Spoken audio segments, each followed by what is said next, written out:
महिमा प्रभु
नीके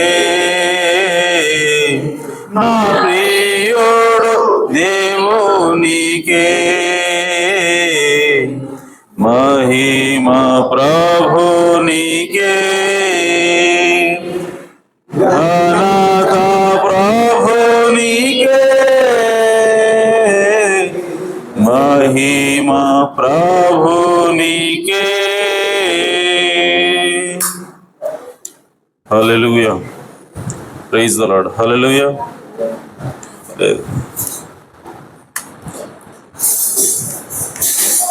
ప్రైజ్ ది లార్డ్ హల్లెలూయా అక్కడ వాల్యూమ్ పెట్టి ఇక్కడ ఆ volume hallelujah praise the Lord hallelujah hallelujah matrix eleven matrix వెలుగుతానే ఉంది మరి ఇవన్నీ కలిపేసరికి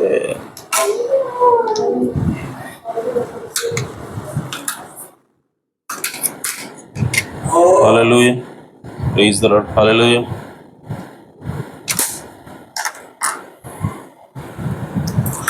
Praise the Lord. Hallelujah. అలాగే నిలబడి ఉండగా పరిశుద్ధ గ్రంథం నుంచి వాక్యం చదువుకుందాం. యోహాను సువార్త 8వ అధ్యాయము 31-32 వచనాలు చదువుకుందాం.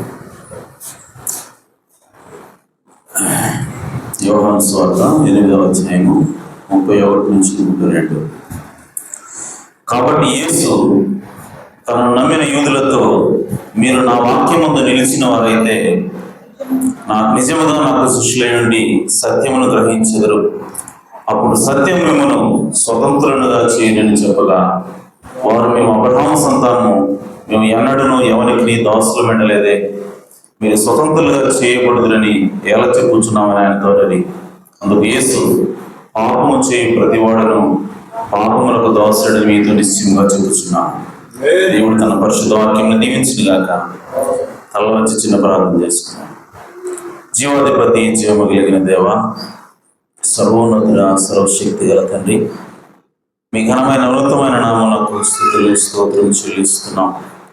ఈ ఉదయకాల సమయంలో ఆయన మీ సన్నిధిలోకి రావడానికి, మిమ్మల్ని స్తుతించడానికి, మీ నామాన్ని ఘనపరచడానికి మీరు మాకు ఇచ్చిన అవకాశానికై స్తోత్రం నా తండ్రి.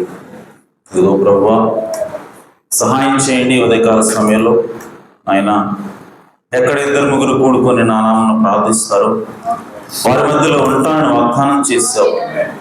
నిశ్చయముగా నువ్వు వాగ్దానం చేసి దాన్ని నెరవేర్చే దేవుడు ఎన్నో.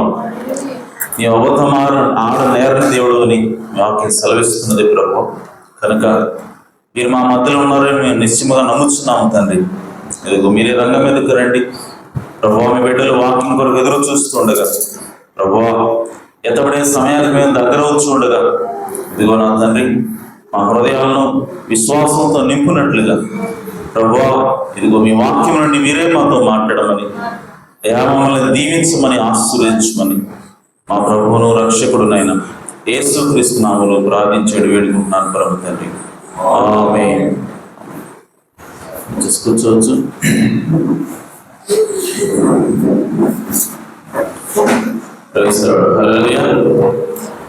ప్రభు యేసుక్రీస్తు నామములో కూడిన పరిశుద్ధులందరూ కూడా వందనాలు తెలియజేస్తున్నాను.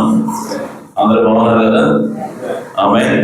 రైట్, సరే, మంచిది. మరి ఈ ఉదయకాల సమయంలో చిన్న అంశము అదేంటంటే చదువుకున్న వాక్య భాగం నుంచి సత్యము స్వాతంత్రం ఇచ్చును, అలాగే అబద్ధము బంధకాన్ని ఇచ్చును. ఆమేన్. ఏంటి? సత్యము స్వాతంత్రాన్ని ఇస్తుంది, అబద్ధము బంధకాన్ని ఇస్తుంది. ఓకే, సో ఈరోజు మరి సత్యము ఎంత శక్తివంతమైనది, అలాగే అబద్ధం అంటే ఏంటో కూడా ఈరోజు మనం చూడాలి. ఆమేన్. ఎందుకంటే యేసు స్పష్టంగా చెప్తున్నాడు, మీరు సత్యము మిమ్మల్ని స్వతంత్రులుగా చేయనని చెప్పాను. ఆమేన్. అయితే వాళ్ళు అంటున్నారు, మేము ఎన్నడూ ఎవరికి దోషమే ఉండలేదే అని. అంటే అందుకే పాపము చేయు ప్రతివాడును పాపమునకు దోషుడే అన్నాడు. అదే. సో పాపము అంటే ఏంటి అని అంటే, ఈ సోదరులారా, వాక్యమును నమ్మకపోవడమే పాపమైనది. ఆమేన్. సో అవిశ్వాసమే పాపమైనది. పాపం అంటే ఈరోజు ఏం చెప్తారంటే తాగడం, వ్యభిచారం చేయడం, దొంగతనం చేయడం, అబద్ధం చెప్పడం, ఇవన్నీ కూడా పాపాలు అని చెప్పి మరి చెబుతారు. కానీ మన ప్రవక్త ఏమన్నాడంటే అవన్నీ పాపం కాదు, కానీ పాపంలో కొన్ని లక్షణాలు. హల్లెలూయా. సో నువ్వు ఎప్పుడు పాపం చేస్తావు అని అంటే నువ్వు ఎప్పుడు ఈ లక్షణాలు కలిగి ఉంటావు. నువ్వు ఎప్పుడు అబద్ధం ఆడతావు, ఎప్పుడు వ్యభిచారం చేస్తావు, ఎప్పుడు దొంగతనం చేస్తావు అని అంటే నీవు ఆ పాపానికి ఆధారమైనటువంటి అవిశ్వాసం కలిగి ఉన్నావు. ఆమేన్. సో పాపం అనేది అవిశ్వాసమైనది. అంటే దేవుని మాట నమ్మకపోవడమే పాపమైనది. సో అది నమ్మకపోవడం వల్లనే నీవు అబద్ధాలు, దేవుని మాటని విశ్వసించకపోవడం వల్లనే నువ్వు విచారణ చేస్తావు. ఏంటి అంటే దేవుని వాక్యం ఏం చెప్తుందంటే నిన్ను వల్ల నీ సహోదరుని ప్రేమించమని చెప్తాం, నిన్ను వల్ల నీ పొరుగువాడిని ప్రేమించమని చెప్తా ఉంది. మరి నిన్ను వల్ల నీ పొరుగువాడిని ప్రేమించాలి అన్నటువంటి మాటను నువ్వు నమ్మినట్లయితే ఆమేన్, నీవు ఆ మాటకు వ్యతిరేకంగా వ్యభిచారం చేయవు. వ్యభిచారం ఎప్పుడు చేస్తావు అని అంటే, వ్యభిచారం అంటే ఏంటి? వేరే నీ సహోదరుని అంటే పొరుగువాడి భార్యని కోరటమే వ్యభిచారమైనది. సో నిన్ను నీ పొరుగువాడిని ప్రేమించు అన్న మాటను నమ్మితే నీ పొరుగువాడికి నువ్వు అన్యాయం చేయగలవా? హాని చేయగలవా? చేయలేవు. కాబట్టి వ్యభిచారం అనేది ఏమిటి అంటే దేవుని వాక్యాన్ని నమ్మకపోవడం వల్ల చేసేదే వ్యభిచారమైనది. కాబట్టి ఈరోజు ఆ పాపము మనం చేయకూడదు, మనం స్వతంత్రులుగా ఉండాలి. పాపానికి దాసులుగా కాకుండా మనము స్వతంత్రంగా ఉండాలి అంటే దేవుని వాక్యాన్ని మనం నమ్మవలసినది. అప్పుడే మనం స్వతంత్రులుగా ఉంటామని దేవుని యొక్క వాక్యము తెలియజేస్తాం. ఆమేన్. అలాగే అబద్ధం ఏం చేస్తా ఉంది అంటే మనల్ని బందీలుగా చేస్తా ఉంది. అబద్ధం మనల్ని పాపానికి దాసులుగా చేస్తా ఉంది. అదే నువ్వు సత్యాన్ని నమ్మితే దేవుళ్ళలో నీకు స్వాతంత్రాన్ని ఇస్తుంది.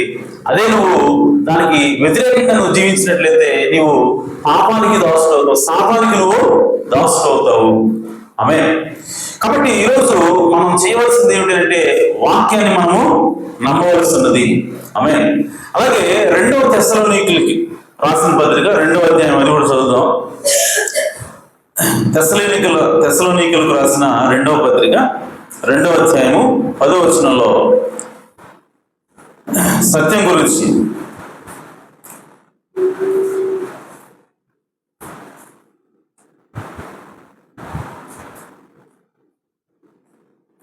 సత్యాన్ని నువ్వు నమ్మకపోతే కలిగేటువంటి నష్టం ఏంటన్నది ఈ వాక్యంలో పౌలు గారు మాట్లాడుతూ ఉన్నాడు. దుర్నీతిని పుట్టించు సమస్త మోసంతోనూ నశించుచున్న వారిలో సాతాను కనపరచు బలమును అనుసరించి ఉండును. ఇందుచేత సత్యమును నమ్మక దుర్నీతి యందు అభిలాష గల వారందరూ శిక్షావిధి పొందుటకై అబద్ధమును నమ్మునట్లు మోసం చేసే శక్తిని దేవుడు వారికి పంపుచున్నాడు. ఆమేన్. సత్యాన్ని నువ్వు నమ్మకపోతే దుర్నీతి యందు అభిలాష అంటే దుర్నీతి యందు నువ్వు కోరిక కలిగి ఉంటావు. సత్యాన్ని ఎప్పుడైతే నువ్వు విసర్జిస్తావో, సత్యాన్ని ఎప్పుడైతే నువ్వు త్రోసివేస్తావో, నీకు దేని మీద అభిలాష వస్తుందంటే దుర్నీతి మీద అభిలాష వస్తుంది. అంటే పాపం చేయటం మీద, లేదంటే అబద్ధాలు మీద, దొంగతనం చేయటం మీద, మోసం చేయటం మీద, ఇలాంటి దుర్నీతి సంబంధమైనటువంటి విషయాల మీద నీకు అభిలాష కలిగి వారందరూ శిక్షావిధి పొందుటకై అబద్ధమును నమ్మునట్లు, ఎప్పుడైతే మనం సత్యాన్ని తిరస్కరిస్తామో అబద్ధాన్ని నమ్మేటువంటి మోసం చేసే శక్తిని దేవుడు వారి మీదకి పంపుతున్నాడు. నువ్వు ఎప్పుడైతే అబద్ధాన్ని తిరస్కరిస్తావో మోసాన్ని నమ్మేలాగా నీ దగ్గరికి సాతాను వస్తాడు.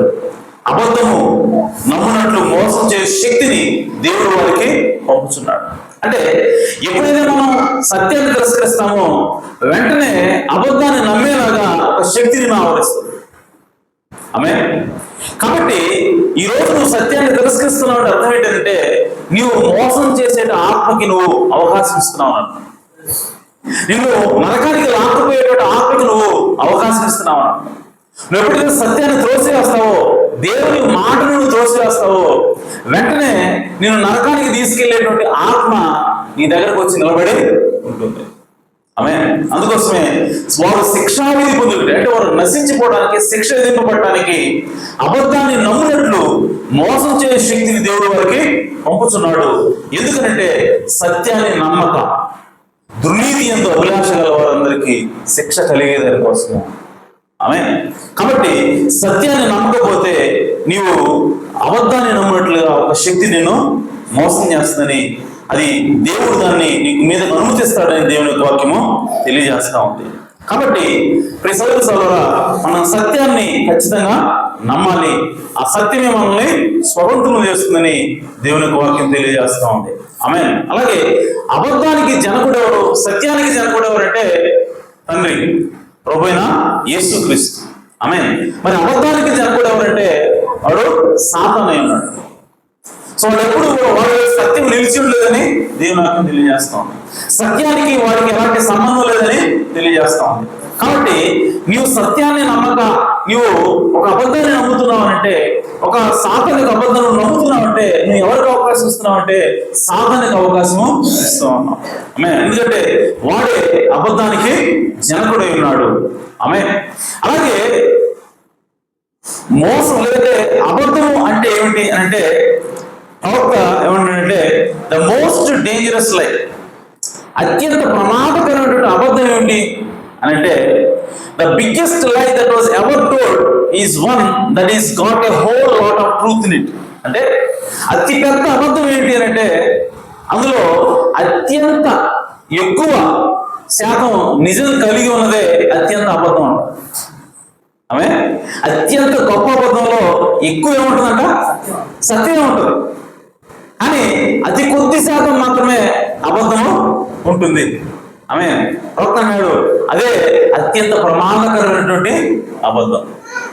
ఆమె చూడండి, మీరు ఎవరైనా సరే వచ్చి సూర్యుడు ఉదయించేది తూర్పున ఉదయించేది పడమరన ఉదయించేది అని చెప్తే మీరు నమ్మగలరాదండి? మోసపోతారా? అబద్ధం వల్ల ఇది అబద్ధమే. కానీ మీరు మోసపోగలరా? మీరు దాన్ని నమ్మగలరా? నమ్మలేదు. ఒక అబద్ధాన్ని నమ్మాలంటే ఎప్పుడు అది సాధ్యమవుతుంది అని అంటే 99% నిజం ఉండాలి. ఒక అబద్ధంలో 99% నిజం ఉన్నప్పుడే నువ్వు దాన్ని ఖచ్చితంగా నమ్మి తీరగలవు. నువ్వు దాన్ని మింగాలంటే ఎప్పుడు మింగుతావు అంటే 99% నిజం ఉన్నప్పుడే అది నువ్వు నమ్మగలుగుతావు. కాబట్టి ఆ 1% అబద్ధం ఆ 99% నిజంతో కలిసి నీ లోపలికి ప్రవేశిస్తుంది. ఆమె ప్రవేశించి నిన్ను మొత్తాన్ని కూడా నాశనం చేస్తుంది. కాబట్టి ప్రవక్త అన్నాడు, ద మోస్ట్ డేంజరస్ లైఫ్, అత్యంత ప్రమాదకరమైనటువంటి అబద్ధంలో 99% నిజం ఉంటుంది. ఆమేన్. కాబట్టి మనం ఖచ్చితంగా దాని విషయంలో జాగ్రత్త. ఈరోజు అబద్ధం ఏంటి, ఎక్కడుంది? సత్యం అనగా దేవుని వాక్యమైనది. అయితే అబద్ధం ఏమిటి అని అంటే, అబద్ధం అంటే ఏదో కాదు, నిజాన్ని వక్రీకరించడమే అబద్ధమైనది. ఆమేన్. అబద్ధం అంటే అది ఎక్కడి నుంచో పుట్టుకోదు, అది ఎక్కడి నుంచో సృష్టించబడలేదు. ప్రవక్త అంటాడు, సాతాను అబద్ధానికి జనకుడు. అంటే దాని అర్థం, అబద్ధాన్ని వాడు సృష్టిస్తున్నాడా, అబద్ధాన్ని వాడు ఏమంటారంటే పుట్టిస్తున్నాడా, లేదంటే అబద్ధానికి వాడు సృష్టి చేస్తున్నాడా అని అంటే కాదు. అబద్ధాన్ని సృష్టిస్తే వాడు సృష్టికర్త అవుతాడు. ఆమె అబద్ధాన్ని సృష్టిస్తే వాడు సృష్టికర్త అవుతాడు, అతనిలో శక్తి ఉంటుంది. కానీ ప్రవక్త అన్నాడు, సాతాను అబద్ధానికి సృష్టికర్త కాదు, వాడు దేన్ని కూడా సృష్టించలేడు, ఈవెన్ అబద్ధాన్ని కూడా వాడు సృష్టించలేడు. కానీ దేవుడు ఎలా అబద్ధాన్ని వాడు చేస్తాడంటే, దేవుని యొక్క సత్యాన్ని తీసుకుని, దేవుడు చెప్పిన వాక్యాన్ని తీసుకొని దాన్ని వక్రీకరించడమే అబద్ధమైనది. అంటే సాతాను తీసుకొచ్చేటువంటి అబద్ధం అయినా సరే అది ఎక్కడి నుంచి సాతాను తీసుకొస్తాడంటే దేవుని యొక్క వాక్యం నుంచే తీసుకురావాలి. దేవుడు ఇచ్చినటువంటి మాట నుంచే దాన్ని తీసుకురావాలి తప్ప వాడు సొంతగా ఎక్కడి నుంచో క్రియేట్ చేసి తీసుకురావడానికి సాతానులో అటువంటి సృష్టించేటువంటి శక్తి లేదని ప్రవక్త. ఆమె. కాబట్టి అబద్ధము అంటే ఏంటంటే దేవుని వాక్యం వంకర చేయబడటమే అబద్ధమైనది. ఆమె. అలాగే ప్రియ సోదరి సోదరా, అబద్ధం ఎంత శక్తివంతమైనది. అబద్ధం వల్ల, అబద్ధాన్ని నమ్మితే ఏంటండి ఏమవుతుందంట? అబద్ధాన్ని నమ్మితే, వాక్యాన్ని నమ్మితే ఏమొస్తుందో మనకు తెలుసు, నిత్యజీవం వస్తుంది. అబద్ధాన్ని నమ్మటం వల్ల వచ్చే నష్టాలు ఏంటి? ఎందుకు అబద్ధం గురించి మనం అంత అప్రమత్తంగా ఉండాలి? ఏంటి దానివల్ల వచ్చేటువంటి సమస్యలు అని అంటే, ప్రియ సోదరి సోదరా, ఈరోజు ఈ ప్రపంచంలో ఉన్నటువంటి ప్రతి హాస్పిటల్ కావచ్చు, ఈరోజు ప్రతి సమాధి కావచ్చు, ప్రతి మరణం కావచ్చు, ప్రతి వ్యాధి కావచ్చు, ఈరోజు సమాజంలో మన ప్రపంచంలో చూస్తున్నటువంటి ప్రతి బాధ కావచ్చు, ఇవన్నీ కూడా దేని వల్ల వచ్చాయంటే 99% నిజం కలిగినటువంటి ఒక అబద్ధం వల్ల వచ్చాయి. ఆమె. ఒక అబద్ధాన్ని నమ్మటం వల్ల ఏంటి సార్ అంత సమస్య ఏంటి అని అంటే, ఇప్పుడున్నటువంటి ప్రతి చెడ్డది కూడా, ప్రతి బాధ కూడా, మన కళ్ళ ముందు కనిపిస్తున్నటువంటి ప్రతి రోగం కూడా, ప్రతి మోసం కూడా, ఇవన్నీ కూడా, ప్రతి ప్రళయం కూడా, ఇవన్నీ కూడా ఎక్కడి నుంచి వచ్చాయి అని అంటే ఒక చిన్న అబద్ధాన్ని నమ్మటం వల్ల, మోసపూరితమైనటువంటి సాతానిక అబద్ధాన్ని నమ్మటం వల్లనే ఈరోజు గుండెపోటు.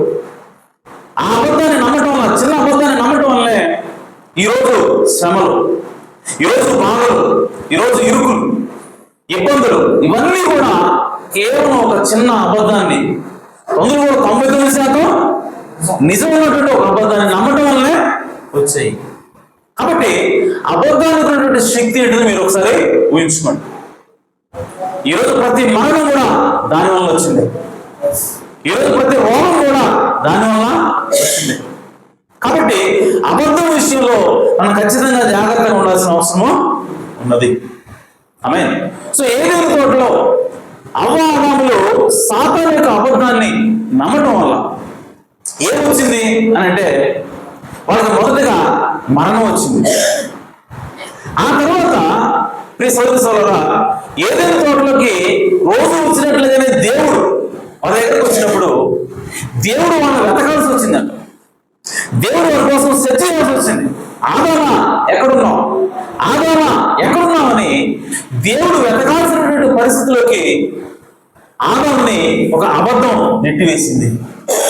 అంటే ఒక అబద్ధం ఏం చేసింది అంటే, ఆదాముని దేవుని యొక్క సహవాసం నుంచి దూరం చేసింది. ఆ రోజు ఆదాముని దూరం చేసిందంటే ఈరోజు నిన్ను కూడా దూరం చేయలేదు. ఆమేన్. అలాగే ఒక అబద్ధం వల్ల ఏమొచ్చిందనంటే భయం వచ్చింది.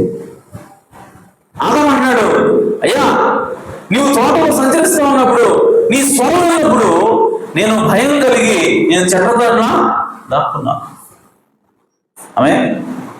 ఎందుకు దేవుడి మాట అప్పటి వరకు వింటూనే ఉన్నాడు ఆదాము. దేవుడితో అప్పటి వరకు కూడా సహవాసం చేస్తూ ఉన్నాడు. ఇప్పుడు సహవాసం దూరం అయిపోయింది. అంత మాత్రమే కాదు, దేవుడితో ప్రతిరోజు కూడా సంతోషించే ఆదాము, దేవుడితో సంభాషించే ఆదాము, దేవుడితో సంతోషించే ఆదాము ఈరోజు దేవుని మాట వినగానే భయం వచ్చేస్తున్నాడు. భయంతో ఉన్నాడు. ఆకులు చుట్టుకొని చెట్ల చాటును వెళ్ళి అతడు భయంగా బిగ్గుబిగ్గుమంటూ ఉంటున్నాడు. దానికి కారణం ఏంటంటే ఆ ఒక్క అబద్ధాన్ని నమ్మటం వల్ల. కాబట్టి అబద్ధానికి ఉన్న శక్తి ఏమిటంటే అది దేవుడి నుంచి నిన్ను దూరం చేస్తుంది.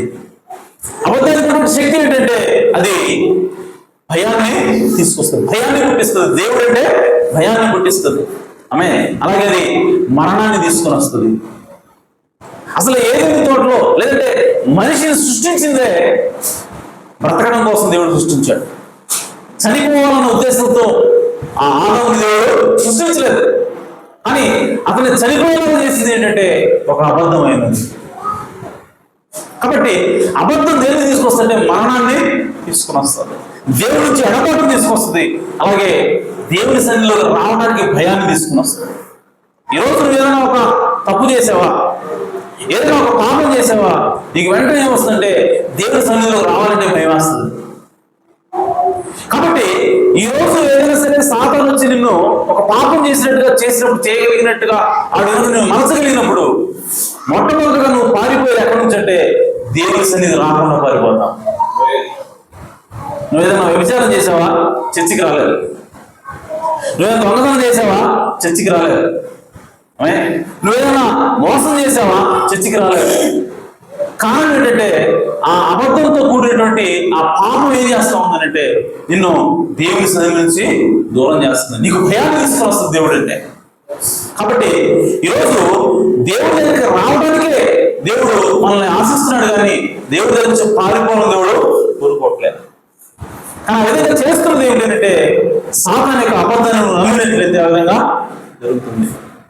ఆ ఏదైతే తోటలో అవ్వ సాతాను యొక్క అబద్ధాన్ని నమ్మటం వల్ల ఇవన్నీ కూడా వారికి జరిగాయి. అలాగే ఈ రోజు కూడా అదే విధంగా ఉంటుంది. ఆమేన్. అలాగే ఆహాబు ఉన్నాడు. ఆహాబు దగ్గరికి దేవుడు ఎంతో మంది ప్రవక్తలను పంపించాడు. ఆ కాలంలో ఏలియాను పంపించాడు. ఆ తర్వాత ఏలియాని ఆహాబు తిరస్కరించాడు. ఏలియాని ప్రవక్తగా అంగీకరించలేదు. ఏలియా ఒక మాట వినడానికి ఇష్టపడలేదు. అలాగే ఏలియాని ముగ్గు దెబ్బలో పెట్టాడు. ఏలియాని ఇబ్బందులకు గురి చేశాడు. దేవుని ప్రవక్తని ఆహాబు తిరస్కరించాడు. అంత మాత్రమే కాదు, ఆ ఏలియా తర్వాత వచ్చినటువంటి మీకాయా మాటలు అతను తృణీకరిస్తూ ఉన్నాడు. ఏలియా చేసినటువంటి ఏలియా తర్వాత వచ్చినటువంటి మీకాయా యొక్క మాట కూడా తృణీకరిస్తూ ఏమన్నాడంటే యెహోషాపాతు వచ్చాడు కదా, అయ్యా ఇంకెక్కువ ఎవరైనా ఉన్నాడా? 450 మంది 400 మంది 400 మంది ప్రవక్తలు ప్రవచించిన తర్వాత యెహోషాపాతు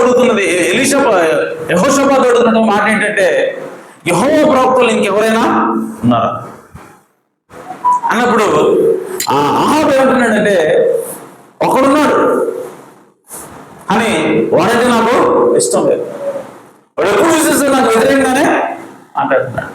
అంటే ఆహాబు దేవుని యొక్క ప్రవక్త అయినటువంటి మీకాయా మాట కూడా వింటున్నా, మీకాయా మాట కూడా నమ్మట్లేదు. అంతకుముందు వచ్చినటువంటి దేవుని ప్రవక్త అయినటువంటి ఏలియా మాట నమ్మలేదు, ఇప్పుడు మీకాయా మాట కూడా నమ్మట్లేదు. అదేమంటే నాకు వ్యతిరేకంగా మాట్లాడుతున్నాను అంటలేదు తప్ప ఆయన ఎప్పుడు చూసినా దేవుని వాక్యం మాట్లాడుతున్నాను అంటున్నారు. అంటే మీకాయా మాట్లాడే మాటలు అవి సొంత మాటలాగా చెప్తున్నాడు తప్ప దేవుని మాటలు నమ్మట్లేదు. అంటే ఆహాబు దేవుని వాక్యాన్ని తిరస్కరిస్తా ఉన్నాడు, దేవుని వాక్యాన్ని త్రోసివేస్తా ఉన్నాడు. దేవుని వాక్యం ఎప్పుడైతే త్రోసివేస్తారో అప్పుడు దేవుడు ఏం చేస్తాడంటే ఎన్నో చదువుకున్నాం, అబద్ధాన్ని నమ్మునట్లుగా అబద్ధాన్ని నమ్మినట్లుగా ఒక శక్తిని మీద దగ్గరికి పంపిస్తాడు. తద్వారా మీకు శిక్ష కలుగుతుంది అని తెస్సలోనికీయులకు రాసిన పత్రికలో చదువుకున్నాం. ఆమేన్. ఆ విధంగానే ఇప్పుడు ఆహాబు ఎప్పుడైతే మీకాయా మాటను తోసివేశాడో ఏలియా మాటని త్రోసివేశాడో ఏలియా మాట దేవుడి మాట అయింది. దేవుడి మాట సత్యమైనది. సో ఎప్పుడైతే సత్యాన్ని తిరస్కరించాడో అహాబు, ఇప్పుడు ఏం పంపిస్తున్నాడు దేవుడు అని అంటే అబద్ధాన్ని నమ్మునట్లుగా 400 మంది ప్రవక్తల లోపలికి అబద్ధం ఆడే ఆత్మను పంపిస్తూ ఉన్నాడు. హల్లెలూయా. ఎందుకు అబద్ధం ఆడే ఆత్మను దేవుడు పంపిస్తూ ఉన్నాడంటే అహాబు సత్యాన్ని తిరస్కరించాడు కాబట్టి. ఈరోజు మనం సత్యాన్ని తిరస్కరించామా? ఈ గడి వర్తమానాన్ని మనం తిరస్కరించామా? అయితే ఈ గడిలోనే అనేకమైనటువంటి అబద్ధ బోధలు ఉన్నాయి, అనేకమైనటువంటి వాక్య వ్యతిరేక బోధలు ఉన్నాయి, సిద్ధాంతాలు ఉన్నాయి, ఆచారాలు ఉన్నాయి. అవన్నీ కూడా నువ్వు ఖచ్చితంగా నమ్మి తీరదు. చూడండి, ఈ వాక్యాన్ని గనక, ఈ వర్తమానాన్ని గనక, ఈ వర్తమానం అంటే ఈ గడిలో దేవుడు పంపినటువంటి వాక్యం, ఈ గడిలో దేవుడు నెరవేరుస్తున్నటువంటి వాక్యం. వర్తమానం అంటే అదేదో ప్రత్యేకమైనటువంటి సిద్ధాంతం కాదండి. వర్తమానం అంటే ఏంటి? ఈ ఘడిలో నెరవేరుతున్నటువంటి వాక్యమే వర్తమానమైనది. హల్లెలూయా. ఆమేన్. కాబట్టి ఈ ఘడిలో ఏ వాక్యం అయితే శరీరం ధరిస్తా ఉందో, ఏ వాక్యం అయితే నెరవేరుతా ఉందో, దేవుడు నెరవేరుస్తూ ఉన్నాడో, దాన్ని నువ్వు తిరస్కరిస్తే నువ్వు ఖచ్చితంగా దేన్ని నమ్ముతావు అంటే సంఘశాఖల అబద్ధ బోధనను నమ్ముతావు, సంఘశాఖల సిద్ధాంతాలను నువ్వు పడిపోతావు. అందులో నో డౌట్. ఎందుకంటే అది దేవుని యొక్క స్తోత్రమైనది. ఆమేన్. సో అహాబు ఏలియా మాట వినలేదు, అనగా దేవుని ప్రవక్త మాట వినలేదు, అలాగే మేకయ మాట కూడా నమ్మట్లేదు, అనగా అహాబు క్రిస్టల్ క్లియర్ గా దేవుని యొక్క సత్యాన్ని తిరస్కరించాడు, దేవుని యొక్క వాక్యాన్ని ఆయన త్రోసిపుచ్చాడు, దేవుడిచ్చే మాటను త్రోసిపుచ్చాడు. కాబట్టి ఇప్పుడు దేవుడు అబద్ధం ఆడే ఆత్మని పంపిస్తూ ఉన్నాడు. ఆమేన్. సో అబద్ధమైనటువంటి ఆత్మని పంపడం వల్ల ఇప్పుడు అహాబుకి ఏమొచ్చిందంటే మరణం వచ్చింది. ఈరోజు అబద్ధమైన ఆత్మను నువ్వు నమ్మితే, వాక్యానికి వ్యతిరేకమైనటువంటి సిద్ధాంతమే అబద్ధ వాక్యమైనది, అబద్ధ ఆత్మైనది.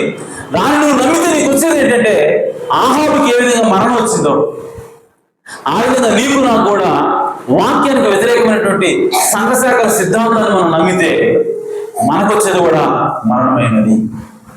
ఆమేన్. కాబట్టి ఏముందండి, వాళ్ళు కూడా వాక్యమే కదా, వాళ్ళు చెప్పింది కూడా వాక్యమే కదా, వాళ్ళు చెప్పింది కూడా బైబిల్ లేదే కదా.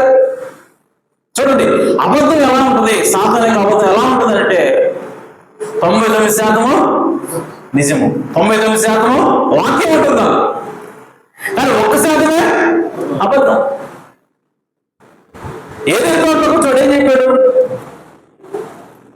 మీరు మీ కన్నులు తెరవబడతాయి అన్నాడు. పండు తింటే ఏమవుతుంది, మీ కన్నులు తెరవబడతాయి అన్నాడు. తెరవబడే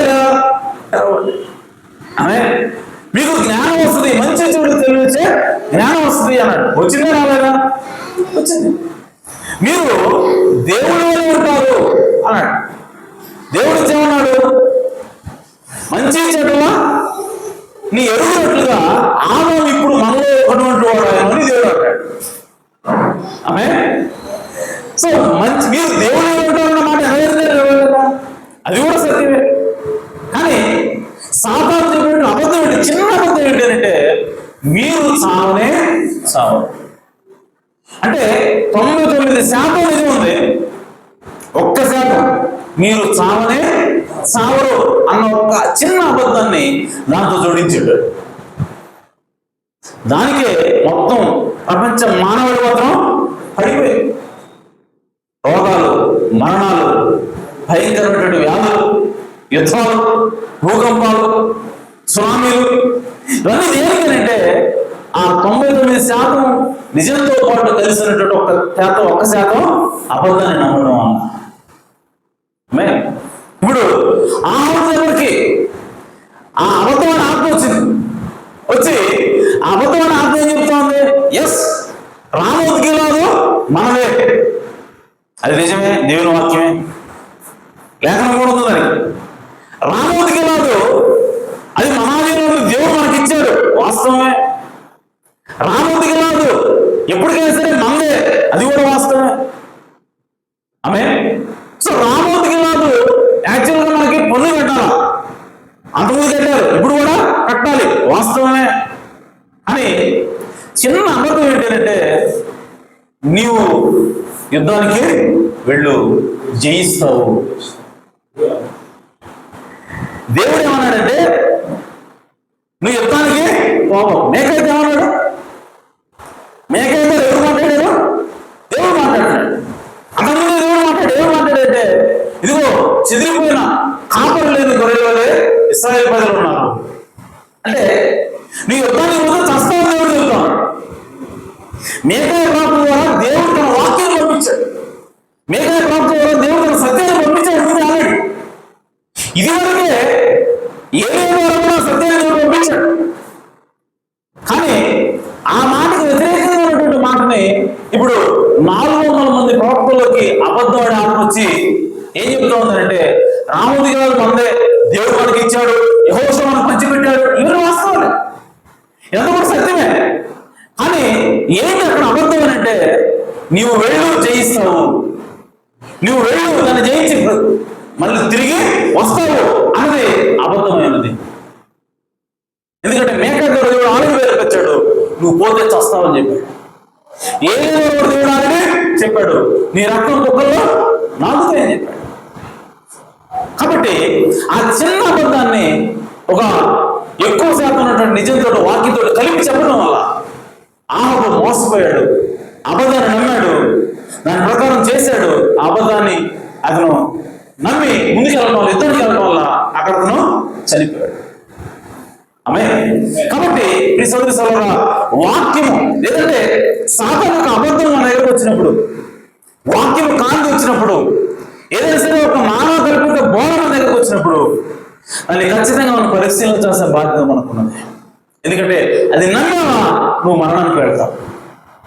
చూడడానికి వాక్యంలాగే ఉంటుంది, కానీ దాని లోపల ఉన్నటువంటి వాక్యానికి వ్యతిరేకమైనటువంటి భాగం ఏంటో నువ్వు గుర్తించవలసినది. ఆమేన్. అలాగే దేవుని వాక్యం ఏం చెప్తోందంటే అబద్ధం వల్ల దేవుని యొక్క కుమారుడు తమ స్థానాన్ని కోల్పోతారు. దేవుడు ఏదైతే తన కుమారులకి ఏదైతే స్థానం ఇస్తూ ఉన్నాడో, ఏ స్థానంలో ఉంచుతూ ఉన్నాడో ఆ స్థానాన్ని దేవుని కుమారులు కోల్పోతూ ఉన్నారు. ఎందుకంటే అబద్ధాన్ని నమ్మటం వల్ల. ఆమేన్. ప్రకటన గ్రంథం 12వ అధ్యాయం వస్తుంది. అబద్ధాన్ని నమ్మటం వలన వచ్చేటువంటి నష్టాలు, అబద్ధం ఎంత ప్రమాదకరమైందో మనం గుర్తించాల్సిన అవసరం ఉంది.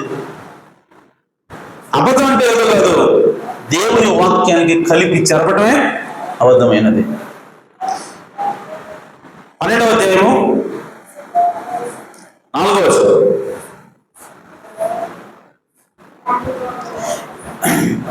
దాని తోక దేంతోకైతే ఎర్రని మహాఘటసర్పం, పైన మీకు ఏమంటారా, ఒక ఎర్రని మహాఘట సర్పం ఉన్నది. దానికి 7 తలలు 10 కొమ్ములు, దాని తల 7 కిరీటాలు. ఎవరిది? ఆమె రోమ్. హల్లెలూయా. సంఘశాఖలు. సో ఈ సంఘశాఖలో మహాఘట సర్పం అయితే ఆ ఘట సర్పం యొక్క తోకతోటి ఏం చేస్తుందట ఆమె.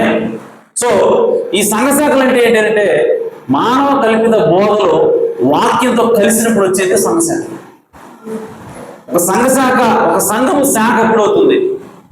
సంఘశాఖ అంటే ఏంటి? ఒక సంఘము శాఖగా మారాలి. ఒక సంఘం సంఘంగా ఉండాలి. యాక్చువల్ నిజానికి సంఘము సంఘంగా ఉండాలి. కానీ ఒక సంఘము శాఖ అయినప్పుడు ఎప్పుడంటాం ఒక సంఘం శాఖ అయింది అని అంటే దేవుని యొక్క వాక్యాన్ని ఉన్నదన్నట్టుగా మేము స్వీకరిస్తాం అన్నప్పుడల్లా, అన్నంతసేపు సంఘం. ఆమె దేవుని యొక్క వాక్యము ఉన్నదన్నట్టుగా మేము స్వీకరిస్తాం అని ఎంతకాలం అయితే ఆ సంఘం చెప్పుద్దో అది సంఘంగా నిలబడుతుంది. దేవుని వాక్యం ఏదైనా సరే మేము తీసుకుంటాం అని ఎంతకాలం అయితే ఒక సంఘం ప్రకటిస్తుందో, ఆ మాట మీద నిలబడుతుందో అది దేవుని సంఘంగా పిలువబడుతుంది. కానీ ఎప్పుడు సంఘశాఖ అవుద్ది అని అంటే, ఇదిగో ఈ వాక్యంలో ఈ భాగాన్ని మేము నమ్ముతాము, ఈ భాగాన్ని మేము నమ్మం, ఇది మా సంఘశాఖ, మా యొక్క సంఘ సిద్ధాంతము కాదు. భాషలు మాట్లాడటాన్ని మేము నమ్మట్లేదు అని ఒక సంఘం చెప్పిందను, కానీ భాషలు మాట్లాడటానికి బైబిల్లో ఉంది. భాషా వరాలు బైబిల్లో ఉన్నాయి, బైబిల్లో రాయబడి ఉంది. అవి ఆ పెంతెకొస్తే ఏమన్నా దేవుడు ఆరంభించాడు, అవి దేవుని సంఘము ఉన్నంత వరకు కూడా ఉంటాయి, దేవుడు ఇస్తూనే ఉంటాడు. అని ఒక సంఘం వచ్చి సడన్ గా మేము ఎప్పటి నుంచి వరాలను మేము నమ్మట్లేదు, భాషలు మేము నమ్మట్లేదు అని చెప్పిందా, అది ఇంకెంత మాత్రం కూడా సంఘం కాదు కదా, సంఘ శాఖ. ఆమె దేవుని వాక్యంలో యేసుక్రీస్తులో బాప్తిసం ఉందని మేము చూసాం, కానీ మేము దాన్ని నమ్మట్లేదు. ఎందుకంటే మా బిషపులు చెప్పారు తండ్రి కుమార పరిశుద్ధ నామములో బాప్తిసం ఇవ్వాలంట అని, కాబట్టి మేము తండ్రి యేసుక్రీస్తులో బాప్తిసం నమ్మని చెప్పిందా వాక్యం ఉన్నా కూడా, బైబిల్లో ఉన్నా కూడా ఆ సంఘము కొంత భాగాన్ని తీసుకుంటుంది, కొంత భాగాన్ని విడిచిపెడుతుంది. అంటే అది ఎంత మాత్రం కూడా సంఘంగా పిలవబడదు, దాని సంఘశాఖ అయిపోయింది. ఎప్పుడైతే సంఘ శాఖ అయిపోద్దో, అంటే వాక్యాన్ని పూర్తిగా తీసుకోవడం ఆకాశతో కొంచెం మాత్రం తీసుకుంటుందో, దేవుడు అక్కడి నుంచి వెళ్ళిపోతాడు. కాబట్టి ప్రియ సోదర, ఆ సంఘశాఖ ఇప్పుడు దేవుడు మహాఘట సర్పంతో పోలుస్తున్నాడు. సో ఆ సంఘశాఖ తోకతోటి ఏం చేస్తుంది అంటే తన అబద్ధ బోధలతో, అనగా మానవ కల్పిత సిద్ధాంతాన్ని దేవుని వాక్యంతో కలిపింది ఆ మహాఘట సర్పమైనది. ఆమె సో అదేం చేస్తా ఉంది అని అంటే దేవుని వాక్యం చెప్తుంది, దాని తోక ఆకాశ నక్షత్రంలో 3వ భాగం నుంచి వాటిని భూమి మీద పడవేసింది. ఆకాశ నక్షత్రాలు అని అంటే అబ్రహాం యొక్క సంతానమైనది. ఆకాశ నక్షత్రాలు అని అంటే ఆ నక్షత్రాలు ఎవరో కాదు, మనమే, దేవుని కుమారుడు. ఆమె సో వాడి యొక్క స్థానం ఏంటంటే ఆకాశంలో ఉన్నవాడు. దేవుడు వాళ్ళకి ఒక స్థానాన్ని ఇచ్చాడు, ఆకాశంలో ఒక స్థానాన్ని దేవుడు ప్రతి నక్షత్రాన్ని కూడా ఇచ్చాడు. మీరు చూడండి, ఏ నక్షత్రం కూడా తన యొక్క స్థానం నుంచి తప్పిపోదండి. దేవుడు ఏ స్థానంలో అయితే దాన్ని మొట్టమొదటి పెట్టాడో ఆ స్థానంలో అనేది ఉంటుంది తప్ప అది ఎక్కడ కూడా పోదు. సూర్యుడు దేవుడు ఎక్కడ పెడితే సూర్యుడు అక్కడే ఉంటాడు, భూమి దేవుడు ఎక్కడ పెడితే భూమి అక్కడే ఉంటుంది, చంద్రుని ఎక్కడ పెట్టాడో అక్కడే ఉంటుంది. దేవుడు ఏ స్థానాల్లో అయితే ఆకాశంలో ఉన్నటువంటి నక్షత్రాలను పెట్టాడో ఆ స్థానాల్లో ఆ నక్షత్రాలు ఉంటాయి. కానీ ఆ నక్షత్రాలు ఎవరో కాదు, అబ్రహాము సంతానం అని బైబిల్లో తెలియజేస్తాం. అందుకోసం అబ్రహాం దగ్గరికి వెళ్ళి, అబ్రహామ నీ సంతానాన్ని ఆకాశ నక్షత్రాల వలె చేస్తాను. అలాగే సో ఆకాశ నక్షత్రాలు అంటే ఎవరంటే అబ్రహాము సంతానమైనది. ఈరోజు యేసుక్రీస్తు ద్వారా నీవు నేను కూడా యేసుక్రీస్తుని నమ్మకం ద్వారా మనం కూడా అబ్రహాము సంతానమైనాం. ఆమె అంటే ఆ ఆకాశ నక్షత్రాల్లో నువ్వు నేను కూడా ఉన్నాం, అబ్రహాము సంతానంలో నువ్వు నేను కూడా ఉన్నాం. ఇప్పుడు ఈ మహాఘటసర్పం ఏం చేస్తుంది, నా తోక తీసుకొని ఆ ఆకాశ నక్షత్రంలో 3వ భాగాన్ని ఈడ్చి కింద పడేసిందంట భూమి మీద. అంటే వాటి స్థానాన్ని తప్పిస్తా ఉంది, కదిలిస్తా ఉంది, షేక్ చేస్తా ఉంది. దేవుని కుమారుల్ని వారి యొక్క స్థానాన్ని తప్పించడానికి ఘటసర్పం యూజ్ చేస్తున్నటువంటి వెపన్ ఏంటంటే దాని తోక. ఆమె ప్రవక్త అన్నాడు, దాని తోక అంటే ఏంటో తెలుసా, it's not a tail, it's a tale అన్నాడు ప్రవక్త. అది తోక కాదు, అది కల్పనా కథలు. ఆమె సో దేంతో ఆ నక్షత్రం అది కదిలిస్తూ ఉందంటే కల్పనా కథలతో అది కదిలిస్తూ ఉన్నది. అనగా దేవుని యొక్క వాక్యానికి మనుషుల కల్పిత సిద్ధాంతాలను చెప్పడం ద్వారా, కలపడం ద్వారా ఆ కలిపిన బోధ ద్వారా వాళ్ళని కదిలిస్తూ ఉంది. సో కాబట్టి అబద్ధ బోధనలు నమ్ముతున్నావా, నీవు దేవుడు ఏర్పాటు చేసినట్టు దేవుడు నీకు ఇచ్చినటువంటి స్థానం నుంచి నువ్వు పడిపోయే ప్రమాదం ఉంది. ఆమె కాబట్టి అబద్ధాన్ని నమ్మితే నీ స్థానాన్ని నువ్వు కోల్పోతావు. నువ్వు ఒక పాస్టర్గా దేవుడిని పెట్టాడా, ఎంతకాలం నువ్వు అక్కడ ఉంటావు అంటే వాక్యంగా నువ్వు నమ్మినంతకాలం, వాక్యాన్ని పూర్తిగా తీసుకున్నంత కాలం మాత్రమే నిన్ను దేవుడు పాస్టర్గా పెడితే పాస్టర్గా ఉంటావు. ఒకవేళ దేవుని యొక్క వాక్యాన్ని తప్ప, దేవుని యొక్క వాక్యంతో పాటు ఇంకేదైనా సరే నీ సొంత ఆలోచన కలిపావా, నీ సొంత ఇష్టాన్ని కలిపావా, నీ సొంత ఇష్ట ప్రకారం ఏదైనా ఒక వాక్యాన్ని తీసి పక్కన పెట్టావా, దేవుడు నీకు ఇచ్చినట్టు పాస్టర్ స్థానం నుంచి అదే నేను కింద పడేస్తా. ఆ అబద్ధాన్ని నమ్మటమే నిన్ను పక్కన పంపించేస్తా. ఆమె కాబట్టి అబద్ధాన్ని నమ్మటం అనేది నీ స్థానాన్ని కోల్పోవటం అన్నది. ఆమె కాబట్టి అబద్ధం అంతా ప్రమాదకరమైనది. అలాగే కాదేశ బర్నయ్య దగ్గరికి ఆ రోజు వేగు చూడటానికి 12 గోత్రాల నుంచి 12 మందిని యెహోషువ పంపించాడు. మోషే పంపించినప్పుడు ఆ 12 మంది వెళ్ళారు. వేగు చూసి అక్కడ ఉన్న పరిస్థితులను కూడా తెలుసుకుని తిరిగి వచ్చారు. తిరిగి వచ్చినప్పుడు ఆ 12 మందిలో 10 మంది ఏం చెప్తా ఉన్నారంటే, వాళ్ళు దేవుని యొక్క వాక్యాన్ని నమ్మలేదు. దెయ్యం చెప్పినటువంటి అబద్ధాన్ని వాళ్ళు నమ్ముతూ ఉన్నారు. ఆమె 12 మందిలో 10 మంది దెయ్యం చెప్పిన అబద్ధాన్ని నమ్మారు. ఇద్దరు మాత్రమే దేవుడు చెప్పిన సత్యాన్ని నమ్మారు.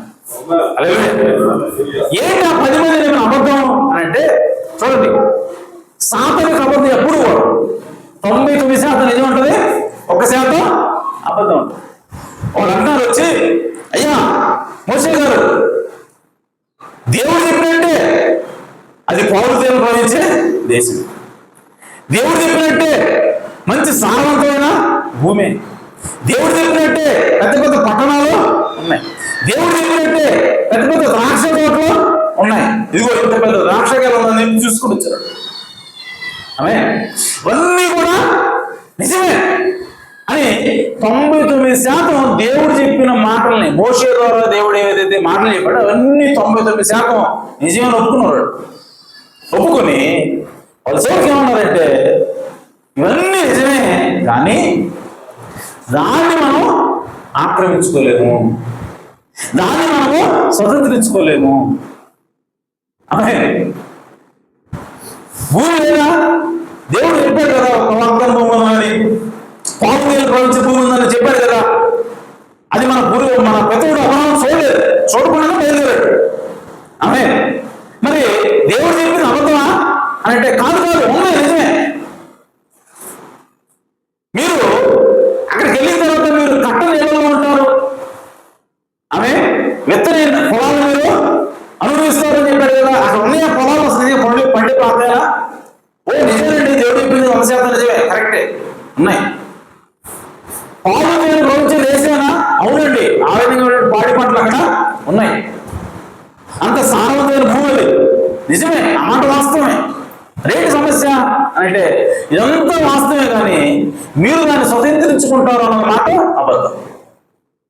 అంటే అది సాతాను యొక్క అబద్ధమైంది. సో ఆ 10 మంది మనసుల్లోకి సాతాను ఏం తీసుకొచ్చాడంటే, ఒక అబద్ధాన్ని తీసుకొచ్చినప్పుడు ఆ అబద్ధాన్ని వాళ్ళు గుట్టక మింగారు లోపలికి.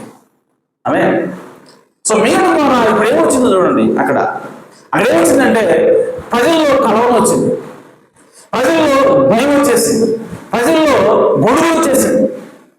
వాళ్ళు అన్నారు, మమ్మల్ని ఇక్కడ చావడానికి తీసుకొచ్చావా, చంపడానికి తీసుకొచ్చావా మోషే? అక్కడ సమాధులు లేవని ఇక్కడ తీసుకొచ్చావా? అక్కడే బాగుండేది కదా మాకు అని చెప్పి వాళ్ళ లోపలికి ఏమొచ్చిందంటే భయం వచ్చింది, దేవుడి మీద అవిశ్వాసం వచ్చింది. ఇంకా ఏమొచ్చిందంటే, సత్యం పక్కన ఎవడైతే నిలబడ్డాడు, దేవుని మాటే కరెక్టు, ఏ దానికి వ్యతిరేకంగా ఏదైనా సరే అబద్ధం ఎవడైతే చెబుతున్నాడో వాళ్ళని వాళ్ళతో కొట్టి సంపడానికి ప్రయత్నం చేశాడు అంటాడు. అలాగే ఒక్క అబద్ధం, ఒక్క చిన్న అబద్ధం ఏం చేస్తా ఉందంటే వాళ్ళకి అవిశ్వాసాన్ని తీసుకొచ్చింది, భయాన్ని తీసుకొచ్చింది, ఆమె అలాగే గందరగోళాన్ని తీసుకొచ్చింది. అంత మాత్రమే కాదు, దేవుని వాక్యాన్ని సత్యం అని చెప్పి ఉన్నట్టుగా పూర్తిగా అంగీకరించి ఉంటాడు కొద్దిమంది, వాళ్ళు కూడా చంపడానికి కూడుకునేంత కోపాన్ని వాళ్ళకి తీసుకొస్తాం. ఆమె ఏంటంటే ఒక అబద్ధం వల్ల వచ్చేటువంటి నష్టం, అబద్ధాన్ని నమ్మటం వల్ల వచ్చేటువంటి ఒక పరిస్థితి ఇదే ఉన్నది. కాబట్టి అబద్ధాన్ని మనం ఖచ్చితంగా గుర్తించాలి, లేదంటే మనకి భయం వస్తుంది, దేవుని నుంచి మనము దూరం అయిపోతాం. ఆ తర్వాత దేవుని యొక్క కోపం మీద రగులుకున్నది. అప్పుడు దేవుడు ఏమంటాడంటే, వీళ్ళు ఎవరో కూడా వాగ్దాన భూమికి వెళ్ళడు, మీరు తిరగండి వెనక్కి అని చెప్పాడు. కాబట్టి అబద్ధాన్ని నమ్మటం వల్ల వాళ్ళు ఆ వాగ్దానంలోకి వెళ్ళేటువంటి అవకాశాన్ని వాళ్ళు కోల్పోయారు. ఆమేన్. కాబట్టి సోదర సోదర అబద్ధం అనేది చాలా ప్రమాదకరమైనది. ఆమేన్. సో అబద్ధాన్ని నమ్మటం వల్ల ఏమొస్తుంది ఇంకా అని అంటే, అబద్ధాన్ని నమ్మటం వల్ల మనకి అనుమానాలు వస్తాయి, భయాలు వస్తాయి. జీవితంలో కొంతమంది ఉంటారు, ఎప్పుడు చూసినా సరే వాళ్ళకి ఒక రకమైనటువంటి మనోవేద, వాడుక భాషలో మనయాద అంటారు కదా.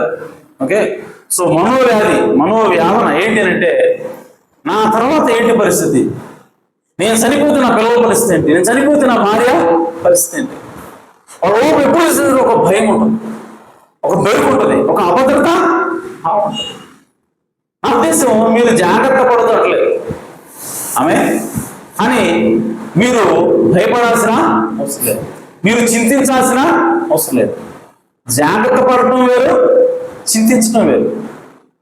దేవుడు ఏమంటాడంటే మీరు జాగ్రత్త పడండి, చీమను చూసి మీరు బుద్ధి చేసుకోండి. అది రాబోయేటువంటి చలికాలం కోసం వేసవికాలం అనేది ముందే కూర్చుకుంటుంది. ఎందుకంటే వేసవికాలంలో ఆహారము దొరకదు కాబట్టి, వేసవికాలంలో ఈ పంట నూలుస్తారు ధాన్యాలు అన్ని కూడా ఉంటాయి కాబట్టి ఆ వేసవికాలం అనేది మొత్తం కూడా సమకూర్చుకుంటుంది. శీతాకాలంకి ఏదైతే కావాలో అంతా కూడా ముందే ఉంచుకుంటుంది. అదేంటి జాగ్రత్త. సో విశ్వాసం జాగ్రత్త పడాలి అని ఆందోళన పడకూడదు, భయపడకూడదు, దిగులు పడకూడదు. ఎందుకంటే యేసు చెప్తుంటారు, మీరు రేపటి నుంచి మీరు చింతించొద్దు, రేపటి గురించి జాగ్రత్త పడమని చెప్తున్నాడు. రేపటి గురించి మీరు జాగ్రత్త పడండి, అందుకోసం చివరి దగ్గర కొన్నాను. కానీ రేపు ఏమన్నా ఇంకో మాట, మీరు రేపటి గురించి దిగులు పడద్దు, చింతపడద్దు. ఏమవుతుంది రేపు, ఏంటి ఇలా జరిగితే ఏంటి పరిస్థితి, అలా జరిగితే ఏంటి పరిస్థితి, ఈ ఆందోళన ఎందుకు వస్తుంది, భయం ఎందుకు వస్తా ఉంది అని అంటే, వాక్యాన్ని నమ్మకపోవడం వల్ల భయం వస్తుంది, వాక్యాన్ని విశ్వసించకపోవడం వల్ల భయం వస్తుంది, దేవుడు ఉన్నాడు అన్నటువంటి నిశ్చిత నీకు లేకపోవడం వల్ల భయం వస్తుంది. ఆమె కాబట్టి నీవు దేవుని వాక్యాన్ని నువ్వు నమ్మకపోతే, దేవుడు ఉన్నాడు అన్న విషయం నువ్వు నమ్మకపోతే నీకేమొస్తుందంటే ఆందోళన వస్తుంది, భయం వస్తుంది. ఆమె కానీ సాధారణ ఏం చెప్తుంటే, ఎప్పుడు వచ్చి దేవుడు నీకు సహాయం చేయడు, దేవుడు నీ రోగాన్ని తీసేయడు, దేవుడు నీ పరిస్థితి నుంచి బయట పడినేయడు అని చెప్తూ ఉంటాడు. కానీ దేవుడు ఏం చెప్తున్నాడు, ఆపత్కాలంలో నమ్ముకున్నదైనా తక్షణ సహాయకుడిని నేనే, నాకు మొదలుపెట్టు నేను నీకు ఉత్తరం ఇస్తాను, నన్ను అడుగు నీకు ఇస్తాను, తట్టు నీకు తీస్తాను. ఆమె దేవుడు ఎట్లా చెబుతాడంటే, వాడు చేయకుంటే దేవుడు నీకు సహాయం చేయడు. దేవుడు నేను నిన్ను ప్రేమిస్తున్నాను, నేను నీ గురించి ఆలోచిస్తున్నాను, నిన్ను గురించిన నా తలపులన్నీ కూడా నీకు మేలు చేసే దేవుడు చెప్తాడంటే, సాగర్ వచ్చి ఏం చెప్తాడంటే, నీకు రేపు బరువు అవుతుంది, నీకు పంట పండకపోతే ఏంటి పరిస్థితి, నీ పిల్లలు ఆహారంలో కలైపోతారు, నువ్వు చచ్చిపోతే ఏంటి నీ పరిస్థితి, నీ కుటుంబ పరిస్థితి ఏంటి. దేవుడు అంటే ఎన్ని నేను ఆలోచించాను అబ్బాయి, నువ్వు దిగుబడకు, నువ్వు జాగ్రత్త కూడా దేవుడు చెప్తాడు. అంటే సాతాను వచ్చి దేవుడు నిన్ను గురించి అసలు పట్టించుకోని చెప్తాడు. అది ఎప్పుడైతే మనం నమ్ముతామో మనకేమొస్తుందంటే భయం వస్తుంది, ఆందోళన వస్తుంది, టెన్షన్ వస్తుంది. దాని ద్వారా ఏమొస్తుంది, బీపీలు వస్తాయి, షుగర్ వస్తాయి. ఆమె కాబట్టి ఈరోజు బీపీలకి షుగర్లకి కారణం ఏంటంటే సాతానిక అబద్ధాన్ని నమ్మటం. దేవుని సత్యాన్ని నమ్మకుండా సాతానిక అబద్ధాన్ని నమ్మటం వల్లనే ఇలాంటి బీపీలు షుగర్లు ఈరోజు ఎక్కువయ్యాయి. ఆమె కాబట్టి దేవుడు ఏం కోరుకుంటా ఉన్నాడంటే, సాతాన అబద్ధాన్ని కాదు, నా సత్యము, నా వాక్యమే సత్యమైనది, ఆ వాక్యం మీరు నమ్మండి అని చెప్పి దేవుడు కోరుకుంటా ఉన్నాడు. హల్లెలూయా. కాబట్టి అబద్ధాన్ని నమ్మటం వలన ఫెలోషిప్, దేవుని యొక్క సహవాసం నుంచి మనము దూరం అవుతాం. అలాగే అబద్ధాన్ని నమ్మటం వల్ల మనం డిప్రెషన్లోకి వెళ్తాం. ఏది అప్పటి వరకు కూడా 450 మంది ప్రవక్తలు విశ్వాసంతో ఓసకోతకు వచ్చాడు, విశ్వాసంతో ప్రార్థన చేసే పైనుంచి అగ్ని దిగి వచ్చింది. దేవుడు ఉన్నాడని అందరికీ రుజువు చేసింది ఆయన. నెక్స్ట్ మినిట్లోనే యెజబెల్ మాటని, యెజబెల్ యొక్క మాటను నమ్ముతున్నాడు. యెజబెల్ అబద్ధాన్ని నమ్ముతున్నాడు. యెజబెల్ ఏమందంటే నేను నిన్ను చంపేస్తాను, నేను నిన్ను బ్రతకలేను అని చెప్తా అంటే దేవుడు ఆయనకి అప్పటిదాకా తోడున్నాడు. ఈ కార్యాలన్నీ కూడా చేయించింది దేవుడే, ఇక మీద కూడా యెజబెల్ నుంచి కాపాడగలవాడు దేవుడే అన్న విషయం మర్చిపోయి ఏలియా యెజబెల్ అబద్ధాన్ని నమ్మడం వల్ల ఇప్పుడు ఏలియాకి వచ్చిందంటే టెన్షన్ వచ్చింది. ఏలియాకి ఆందోళన వచ్చి పరిగెడతా ఉన్నాడు, డిప్రెషన్లోకి వెళ్ళాడు, గుహలోకి పోయాడు. ఆమేన్. రేగు చెట్టు కింద పోయి పండుకొని దిగులుగా ఏడుస్తున్నాడు. ఆమేన్. అప్పటి వరకు కూడా దేవుని యొక్క మాటని నమ్మి, దేవుని యొక్క సత్యాన్ని నమ్మి ధైర్యంగా నిలబడ్డాడు ఏలియా ఎందుకంత పిరికి వాళ్ళలాగా దాక్కుంటున్నాడు, పోయి పారిపోతున్నాడు, ఎందుకు రేగు చెట్టు కింద పోయి ఏడ్చుకుంటున్నాడు అని అంటే ఒక అబద్ధాన్ని నమ్మటం వల్ల. ఆమేన్. సో చంపమన్నది దేవుడే, ప్రొటెక్ట్ చేసేది కూడా దేవుడే. కానీ ఏలియా దేవుని మాట వైపు కాకుండా యెజబెల్ మాట చూస్తున్నాను. యెజబెల్ రాణి కదా, సైన్యం ఉంది కదా, నన్ను చంపేస్తేమో అని యెజబెల్ యొక్క అబద్ధాన్ని నమ్మటం వలన దేవుడి యొక్క వాక్యానికి వ్యతిరేకంగా ఇప్పుడు ఏలియాకి ఏమొచ్చిందంటే డిప్రెషన్. ఆమె ఒక రకమైన మనోవ్యాధి వచ్చింది. కాబట్టి అదే చేతికి వెళ్ళి ఆయన బాధపడుతూ ఉన్నాడు. కాబట్టి మనం కూడా దేవుని యొక్క వాక్యానికి వ్యతిరేకంగా దెయ్యం యొక్క అబద్ధాన్ని నమ్మినప్పుడు మనకి ఎలాంటి ఆందోళనకరమైన పరిస్థితులు వస్తాయి, మన ఆందోళనకి గురవుతాం. కాబట్టి మనం వాటి గురించి ఎప్పుడు కూడా పట్టించుకోకూడదని దేవునికి వాక్యం తెలియదు. ప్రవక్త అన్నాడు, యాక్చువల్గా మన ఫీలింగ్స్, మన సెన్సెస్ అంటే మన శరీరం ఏం చెప్తా ఉందో, మన ఆలోచనలు ఏం చెప్తా ఉన్నాయో, మన భావాలు ఏం చెప్తున్నాయో ఇవి కాదు నిజాలు. మరి ఏమిటి అని అంటే దేవుని యొక్క వాక్యమే సత్యమైనది. మన యొక్క ఆలోచనలు, మన యొక్క సెన్సేషన్స్ అన్ని ఎప్పుడు కూడా అబద్ధాలు చెప్తాయంట, అంటే దేవుని వాక్యం వ్యతిరేకంగా చెప్తాయంట. కాబట్టి వాటి ఎప్పుడు కూడా మనము నమ్మకూడదు, వాటి మీద ఎప్పుడు డిపెండ్ అవ్వకూడదు. అని మనం డిపెండ్ అవ్వాల్సింది, ఆధారపడాల్సింది దేని మీద అంటే దేవుని మాట మీద మాత్రమే ఆధారపడాలి. హల్లెలూయా. అలాగే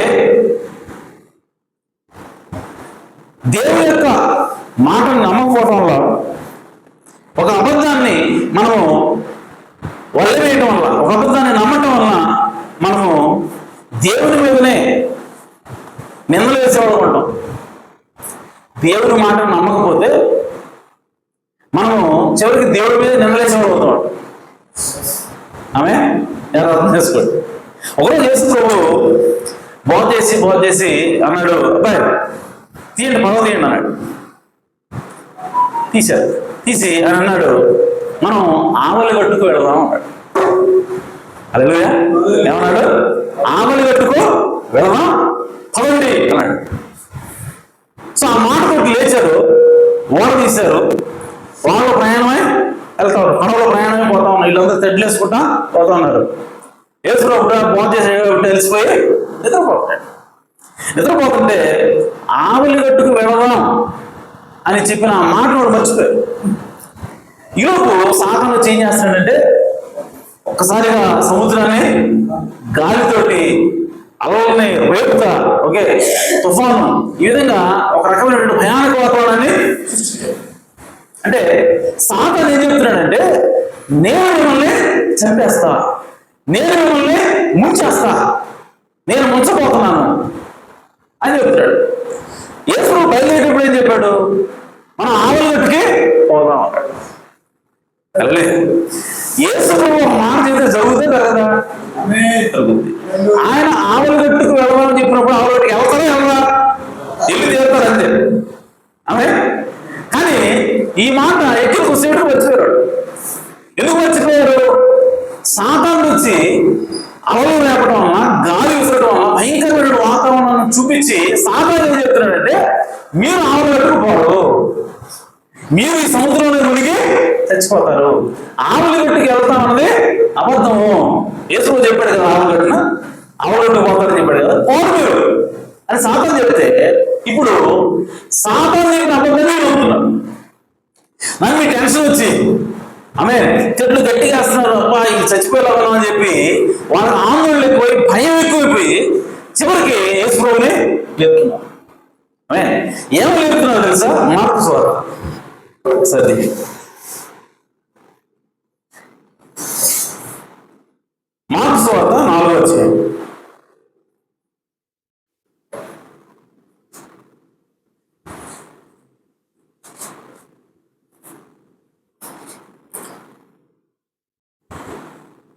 35 నుంచి. ఆదినమే సాయంకాలం అయినప్పుడు ఆయన అద్దరికి పోదుమని వారితో చెప్పగా, యేసు చెప్పాడు, వాడు రాలేడు, అద్దరికి పోదాం అని చెప్పాడు. అప్పుడు 37 అప్పుడు పెద్ద తుఫాను రేగి ఆయన ఉన్న దోణి మీద అలలు కొట్టినందున దోణి నిండిపోయింది.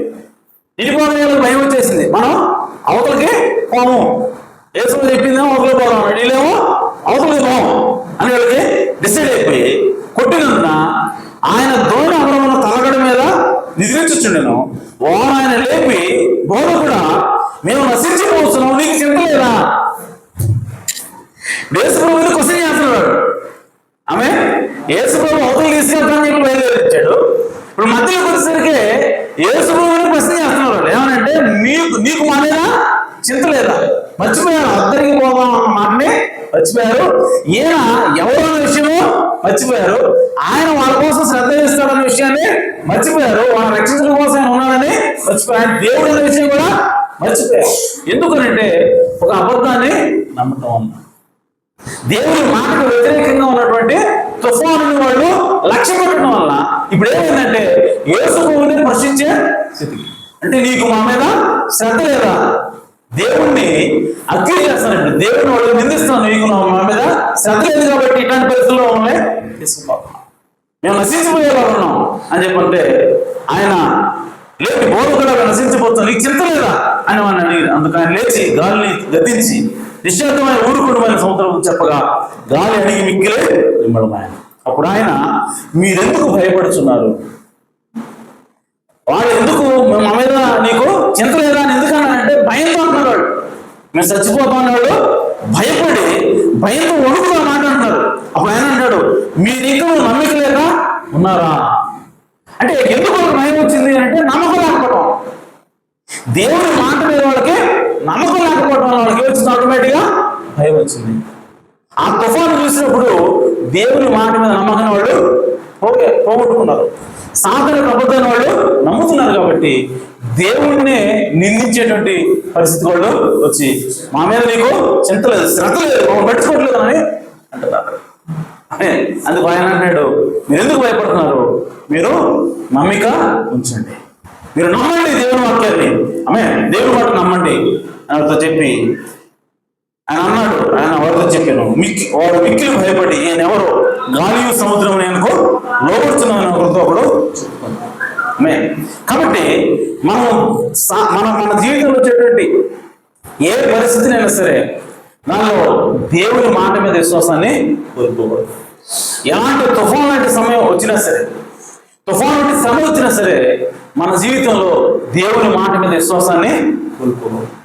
ఇదిగో నేను నీతోను మీలోను యుగాంతం వరకు ఉంటానని దేవుడు వాగ్దానం చేశాడు. విడుదల ఎడబానైనా వాగ్దానం చేశాడు. నువ్వు ఏ పరిస్థితులు ఎదుర్కొన్నా సరే ఈ మాటను నువ్వు గుర్తుపెట్టుకోవాలి. నువ్వు ఎలాంటి పరిస్థితులు ఎదుర్కొన్నా సరే ఈ మాట మీద నువ్వు నమ్మకం ఉంచాలి. అప్పుడు నీకు భయం రాదు, తద్వారా నీకు ధైర్యం ఉంటుంది. ఆ పరిస్థితి నువ్వు జయించగలుగుతావని దేవుని వాక్యం మనకి తెలియజేస్తా ఉంది. కాబట్టి సోదరులారా, దేవుని మాటను మనము నమ్మవలసినది. సాధనకు అబద్ధాన్ని మనము తిరస్కరించాల్సిన అవసరము ఉన్నది.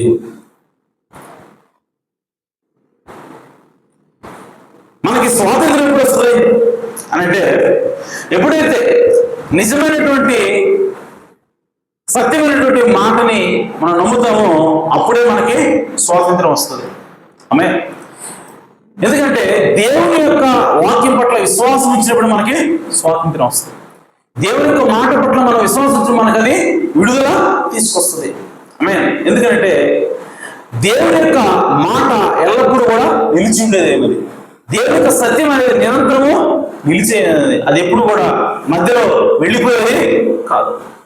కాబట్టి మనం మన యొక్క ఆలోచన, మన యొక్క నమ్మకం అంతా కూడా దేవుని మీదనే పెట్టవలసిన అవసరం ఉన్నది. సాధన ఏం చెప్తాడంటే, నీవు రక్షించబడలేదని చెప్తాడు. దేవుడు నిన్ను రక్షించడు అని చెప్తాడు. దేవుడు నిన్ను విడుదల చేయడు అని చెప్తాడు. కానీ దేవుడు అన్నాడంటే, నేను ఆల్రెడీ జగత్తు పునాది వేయబడకుండా నేను నిన్ను ఎన్నుకున్నాను, జగత్తు పునాది వేయబడకుండా నేను నిన్ను రక్షించాను, జగత్తు పునాది వేయబడక మునిపే నేను నిన్ను పవిత్రపరిచానని దేవుడు చెప్తా ఉన్నాడు.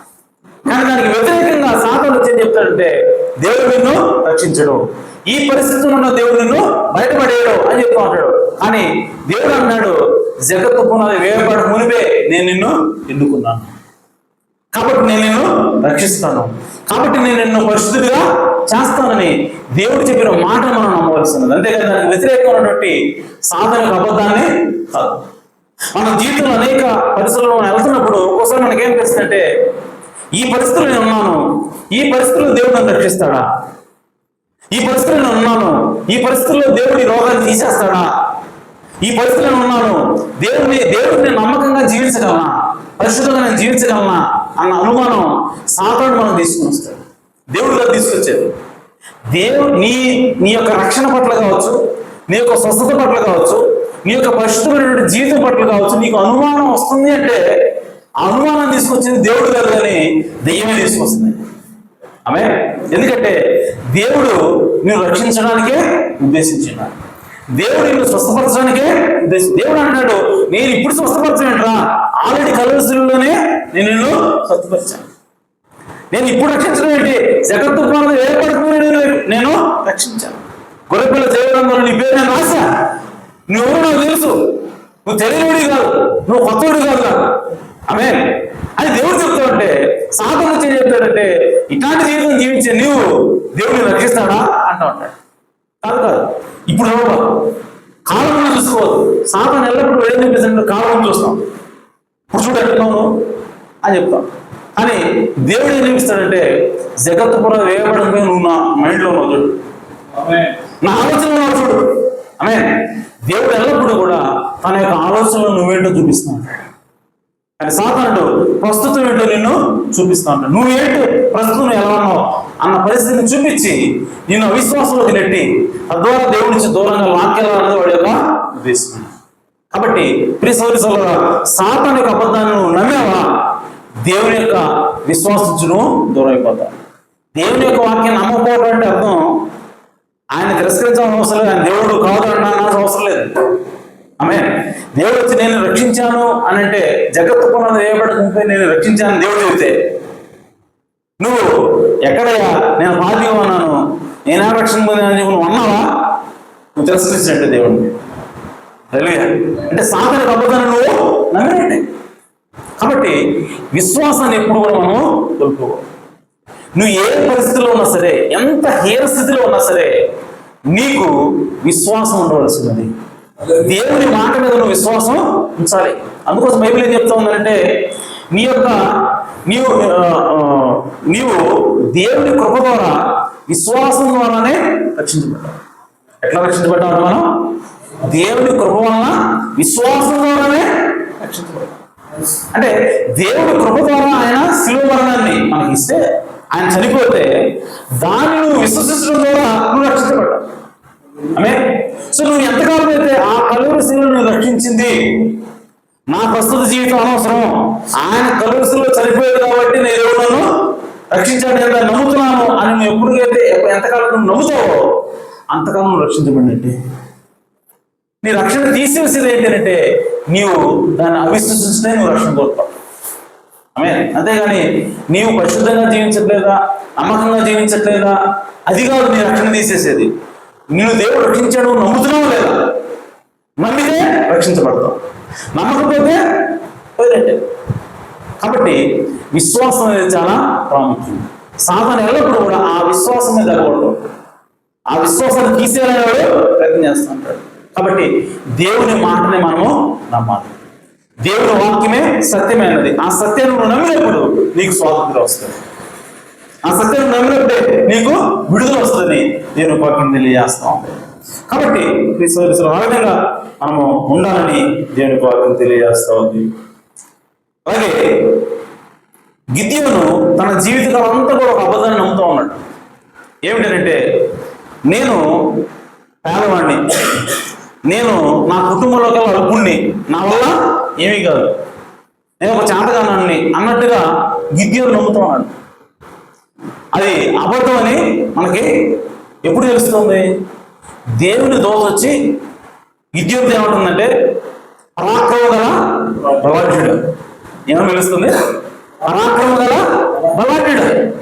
కానీ గిద్యోను ఏమన్నాడంటే నేను పరాక్రమ గల బలాఢ్యుడిని ఏంటి, నా కుటుంబము అత్యంత పేదది, ఆ కుటుంబంలో నేను అత్యంత అల్పుణ్ణి, నేను బలాఢ్యుని అంటావు ఏంటి అని అంటే దేవుడు అంటాడు కాదు కాదు, నీ గురించి నువ్వు ఏదైతే ఆలోచిస్తున్నావో అది అబద్ధమైంది, నీ గురించి నేనేదైతే సాక్షి ఇస్తున్నానో అదే సత్యమైనది. అదే చూడండి ప్రియ సోదరులారా, మన గురించి మనం ఏ ఆలోచన ఉండొచ్చు, మన గురించి మనకి ఎలాంటి ఆలోచన అయినా ఎలాంటి ఉద్దేశం ఉండవచ్చు, కానీ ఏది సత్యము అని అంటే నీ పట్ల దేవుని ఉద్దేశం ఏదో అదే సత్యమైనది, అదే నిజమైనది. ఆమె నువ్వు పాటలని నువ్వు ఎందుకు పనికిరాడు నీ ఉద్దేశం ఉండొచ్చు, కానీ దేవుడు ఏమంటాడంటే నువ్వు పరిశుద్ధుడు. ఆమె దేవుడు ఏమంటాడు నువ్వు నా కుమారుడు, నేను రక్షించాను, నువ్వు పరిశుద్ధుడు అని దేవుడు చెప్తా ఉన్నప్పుడు దేవుడు ఏది చెబితే అదే సత్యమైనది. కాబట్టి మనం మన ఆలోచనలకి వ్యతిరేకంగా ఉన్నా సరే, మన యొక్క సొంత మన గురించి మన ఆలోచనలకు వ్యతిరేకంగా ఉన్నా సరే దేవుడి వాక్యమే సత్యమైనది.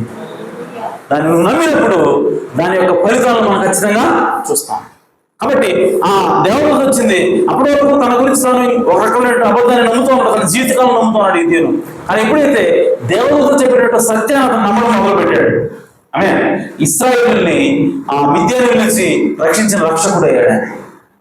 ఒకవేళ దేవుడు చెప్పినటువంటి ఆ నిజాన్ని ఆ సత్యాన్ని నమ్మకపోతే గిద్యోను ఆ మిద్యాను నుంచి రక్షించగలిగేవాడు కాదు, మిద్యాను మీద పోరాడేటువంటి శక్తులకి రాదు.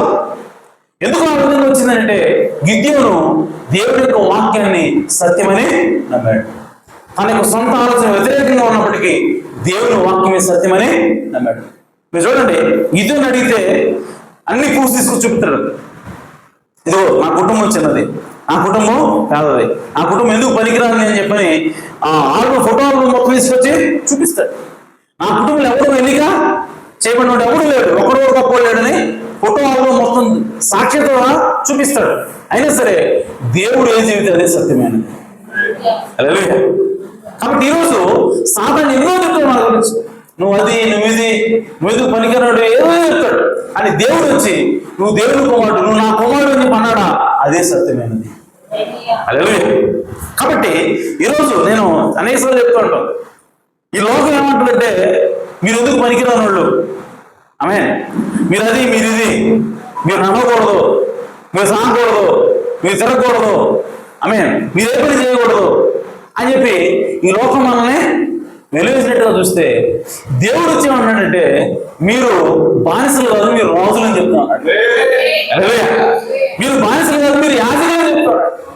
ఆమె నేనంటాను వాడు చెప్పింది కరెక్టా దేవుడు చెప్పింది కరెక్ట్? ఆమె దేవుడు చెప్పిందే సత్యమైనది. కానీ చూడటానికి గిద్యోను యొక్క కుటుంబాన్ని చూస్తే అలాగే ఉంది, వాళ్ళు ఎందుకు పనికిరానిలా కనపడుతున్నారు, పేదవాళ్ళే. కానీ దేవుడు అన్నాడు నువ్వు పరాక్రమ గల బలాఢ్యుడు. అలాగే ఈరోజు మనం చూసి మనం ఎన్నిక లేని వాళ్ళమే, మనం ఎందుకు పనికిరాని వాళ్ళమే, అని దేవుడు వచ్చి అన్నాడు మీరు పనికిరాని వాళ్ళు కాదు మీరు రాజులు అని చెప్పి చెప్తున్నాడు. కాబట్టి దేవుడు ఏది చెబితే అదే సత్యమైనది, దేవుడు ఏది చెబితే అదే నిజమైనది. కాబట్టి మనం దాన్ని నమ్మవలసినది. దానికి వ్యతిరేకంగా ఏదైనా సరే అది ఎంత నిజంగా కనపడినా సరే ఆధారాలు కూడా ఉండొచ్చు, నేను చెప్తున్నాను ఆధారాలు కూడా ఉండొచ్చు, కానీ దేవుడు చెప్పిందే సత్యమైనది. కాబట్టి మనం నమ్మవలసిన విధానం ఏంటంటే దేవుడు చెప్పిందే సత్యము, దానికి వ్యతిరేకంగా ఏదైనా సరే అది ఋషులైనా సరే అది అబద్ధమే. అబ్రహాము పిల్లలు కనలేడు పిల్లలు పుట్టవు అనడానికి రుజువులు ఉన్నాయి, పిల్లలు పుడతారు అనడానికి రుజువులు ఉన్నాయా? కానీ దేవుడు ఏం చెప్తున్నాడు పుడతారు అని చెప్పాడు, నేను నీకు ఇస్తాను అని చెప్పాడు. మరి ఏం జరిగింది? దేవుని మాట ఏది సత్యం? ఇప్పుడు దేవుని మాటే సత్యం. కాబట్టి ఈ సౌదీలో మనకి ఆధారాలతో కూడినటువంటి నిజాలున్నా ఆమె సత్యం ఏమిటంటే దేవుని మాటే సత్యమైనది. చివరికి జరిగేది నెరవేరేది ఏంటంటే దేవుని మాటే. కాబట్టి మనం నమ్మాల్సిన విధానం ఏంటంటే దేవుని సత్యాన్ని మనము నమ్మాల. దానికి వ్యతిరేకమైనటువంటి ఆధారాలు ఎన్నున్నా సరే మనం నమ్మి తీరవలసిన అవసరం దేనికి ఉందంటే దేవుని యొక్క వాక్యాన్ని మాత్రమే ఆ అధికారం ఉన్నది, దేవుని యొక్క వాక్యానికి మాత్రమే అర్హత ఉన్నది. అలా నమ్మినప్పుడు మన జీవితాలు బాగుపడతాయి. అలా నమ్మినప్పుడు మనము విడుదల పొందుతాము. నువ్వు ఏ పరిస్థితుల్లో ఉన్నా సరే దాని నుంచి విడుదల చేసే శక్తి దేవుని యొక్క సత్యానికి ఉన్నది. ఆమేన్. కాబట్టి ఆ విధంగా దేవుని యొక్క మాట మనం నమ్ముతాం. ఆమేన్. ఆ విధంగా జీవితం మరి దేవునికి ఇష్టలుగా జీవితం, దేవుని యొక్క మరి కుమారులుగా కుమార్తెలుగా మనం సదాకాలం దేవునితో జీవితం. ఈ లోకంలో ఉన్నప్పుడు దేవుని యొక్క వాక్యం పట్ల అచంచలమైనటువంటి విశ్వాసం కలిగిన వారిగా మనము జీవితం. అబ్రహాము సంతానంగా మనము జీవితం. అప్పుడు దేవునికి మహిమ కలుగుతుంది. దేవుడి మాటలు దీవించినాక దేవుడి మన సమృద్ధిగా ఆస్వాదించినాక హల్లెలూయా. ఈ సమయంలో సాంగ్లకు సమయం తీసుకుంటాం.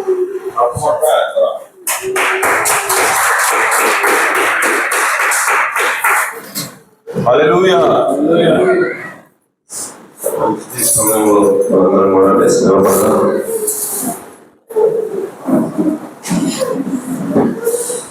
హల్లెలూయా. స్తోత్రము స్తోత్రము స్తోత్రము. నిరాశంగా పెట్టుకునే నిజముగా తండ్రి మాకు ఏదైతే అవసరమైనదో అబద్ధం ఎలాగైతే నా తండ్రి లోకానికి పరిపాలన చేస్తుందో దాని గురించి మాకు తెలియపరిచారు ప్రభువా. ఇదిగో సత్యమైతే మిమ్మల్ని స్వతంత్రులుగా చేస్తుందని మాతో మాట్లాడాం. నిజముగా నా తండ్రి అబద్ధము అది పాపముగా మారి మిమ్మల్ని బానిసలుగా చేసి మరణానికి తీసుకెళ్తుందని మాతో మాట్లాడాం. నిజముగా నా తండ్రి పాపములో ఉన్న శక్తి మరణమని మాకు తెలియపరిచాం. అది నా బానిసత్వంలోకి తీసుకెళ్లి మరణానికి విడిచిపెడుతుందని మాకు తెలియపరిచాం ప్రభువా. సత్యమైతే మిమ్మల్ని స్వతంత్రులుగా చేసి నిత్య రాజ్యానికి వారసులుగా చేస్తుందని మాకు తెలియపరిచాం ప్రభువా. ఇదిగో నా తండ్రి అనేక ఉదాహరణలు మాకు చూపించాం ప్రభువా. ఇదిగో నా తండ్రి అహాబు కాలంలో యెహోషాపాతు ఇద్దరు కలిసి నా తండ్రి అరామోగ్రామానికి అనాలని అయామాలని ఆలోచన చేసినప్పుడు ప్రభువా. ఇదిగో నా తండ్రి అక్కడ ఒక సత్యాన్ని ఎరిగినటువంటి వ్యక్తి ఉన్నాడని నా తండ్రి వారు మర్చిపోయారు. ఆ సత్యాన్ని ఎరిగినటువంటి వ్యక్తి నా తండ్రి అతను ఏదైతే సత్యం మాట్లాడుతున్నారో అదే జరుగుతుందని వారు గ్రహించలేకపోయారు ప్రభువా. ఇదిగో 400 మందిలోకి నా తండ్రి ఆ అబద్ధపు ఆత్మ దిగివచ్చి వారిని మాట్లాడినప్పుడు ప్రభువా ఆ మాటలు వారిని మరణానికి తీసుకెళ్ళి చూడగలిగాం ప్రభువా. అలాగే నా తండ్రి ఓ ప్రభువా ఇదిగో నా తండ్రి ఓ ప్రభువా అయా కార్యాలు యెహోషువ నా తండ్రి ఆ ఏడు చూడడానికి వెళ్ళినప్పుడు ప్రభువా నిజముగా నా తండ్రి వారు మాట్లాడింది సత్యమని వారు మాట్లాడింది నిజమని గ్రహించలేకపోయారు ప్రభువా.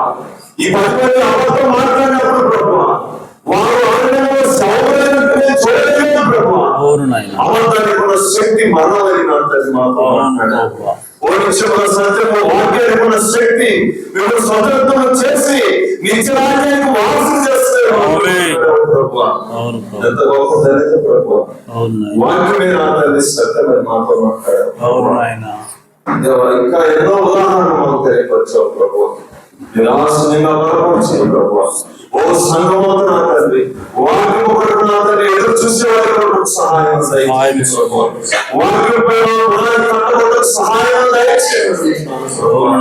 నిజముగా ఓ గొప్ప అబద్ధం ఏదంటే 90 నిజం ఉండొచ్చు, ఒకటే అందులో అబద్ధం ఉండొచ్చు, అదే గొప్ప అబద్ధమని ఆ ఏరియాలో నా తండ్రి ఓ సాధారణ అన్ని సత్యమే చెప్పారు కానీ ఒక్కటి మాత్రం మీరు సావే సాగని తెలియపరచండి. నిశ్చయముగా నా తండ్రి అబద్ధం నా తండ్రి అవి మరణమని మాత్రం తెలియపరిచిన దేవానికి స్తోత్రములు చెల్లిస్తున్నాం. హల్లెలూయా. స్తోత్రములు స్తోత్రములు స్తోత్రములు స్తోత్రములు స్తోత్రములు స్తోత్రములు.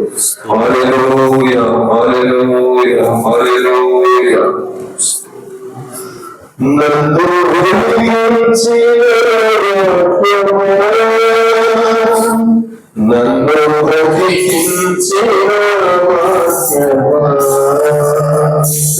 నన్ను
జీవాధిపతి జీవము కలిగినటువంటి మీకు నామ స్తోత్రం ప్రభువా.